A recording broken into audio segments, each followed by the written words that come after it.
जब भी इलेक्शन पास होते हैं या गवर्नमेंट को प्रेशर होता है, पाकिस्तान का मुद्दा फ्रंट पेज पर आ जाता है।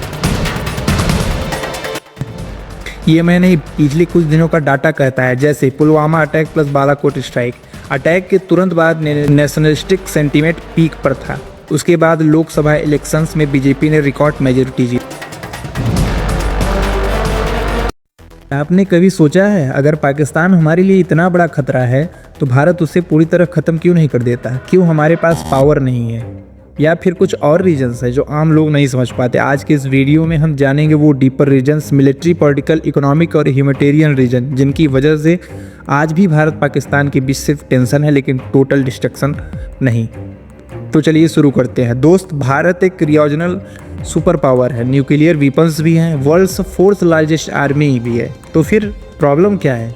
देखिए, अगर सबसे पहले फैक्ट की बात करें तो भारत के पास एस्टिमेटेड 107 न्यूक्लियर वॉरहेड्स हैं, वहीं पाकिस्तान के पास लगभग 170।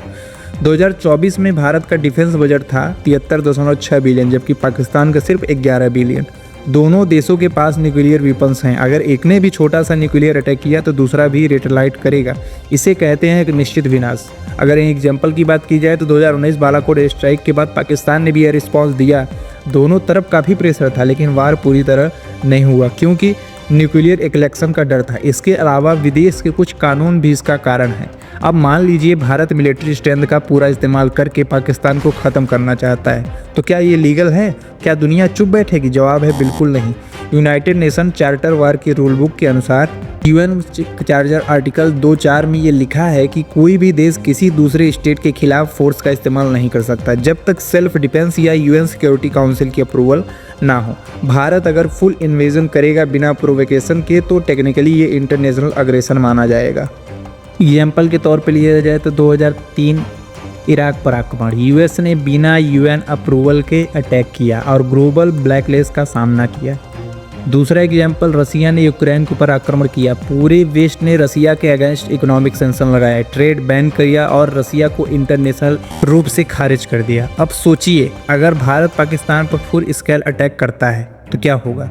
रसिया जैसा सिनेरियो होगा। IMF फंडिंग रुक सकती है, G20 से प्रेशर आ सकता है और इवन आर्म्स इंपोर्ट्स तक बैन हो सकते हैं। देखिए, भारत एक no first use nuclear policy follow करता है। इसका मतलब है कि भारत न्यूक्लियर वेपन तभी यूज करेगा जब पहले उस पर अटैक हो, जबकि पाकिस्तान ओपनली एम्बिजियस है। उसकी डॉक्ट्रिन में फर्स्ट यूज का ऑप्शन खुला है। दरअसल भारत आज एक इमर्जिंग ग्लोबल लीडर के रूप में देखा जा रहा है। G20 समिट के प्रेसिडेंसी हो या ग्लोबल साउथ की लीडरशिप, भारत का डिप्लोमेटिक रोल लगातार बढ़ता ही चला जा रहा है।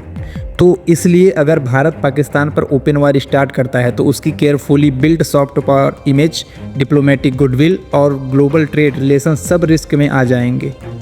आपको पता है एक फुल स्केल वार की कीमत क्या होती है? सिर्फ पैसों में नहीं, इंसानी जानों में भी होती है। कारगिल वार 1999 में भारत का अप्रोक्स 5,000 करोड़ का नुकसान हुआ। अगर आज के रेट पे ऑल आउट वार होता तो इकोनॉमिकल लाख ऑफ करोड़ का नुकसान हो सकता था। फॉरेन इन्वेस्टर निकल जाएंगे, सेंसेक्स क्रैश कर जाएगा, जिससे भारत इकोनॉमिकली भी वीक हो सकता है। वहीं ह्यूमैनिटेरियन लॉस की बात की जाए तो 1947, 1965, 1971 हर वार में लाखों की जान गई। आज अगर न्यूक्लियर वॉर होता है तो मिलियंस मर सकते हैं। रेडिएशन से इंटायर जनरेशन इम्पैक्ट हो सकती है।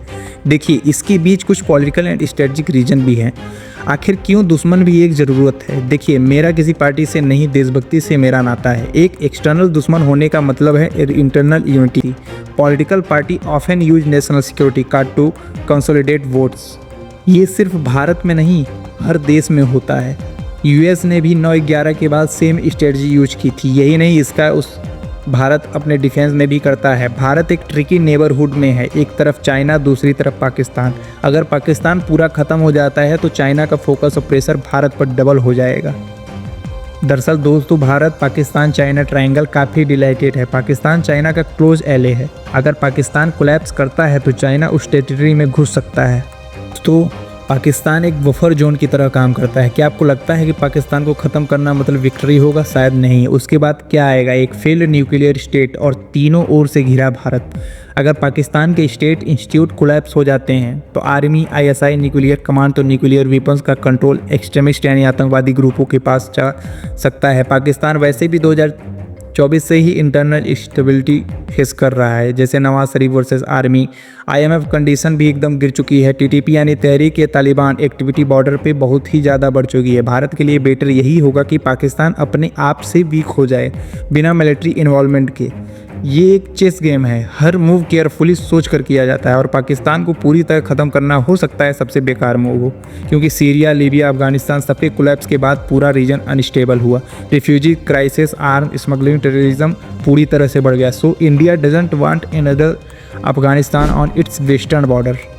सोशल मीडिया पे लोग कहते हैं सर्जिकल स्ट्राइक करो, पाकिस्तान को मिटा दो, लेकिन रियल वर्ल्ड में ये इतना सिंपल नहीं होता। एक समझदार राजनेता वही होता है जो अपने जज्बात से नहीं, स्ट्रेटजी से देश को चलाए। तो क्या इसका मतलब ये है कि हम उनके आतंकवाद का जवाब न दे दें?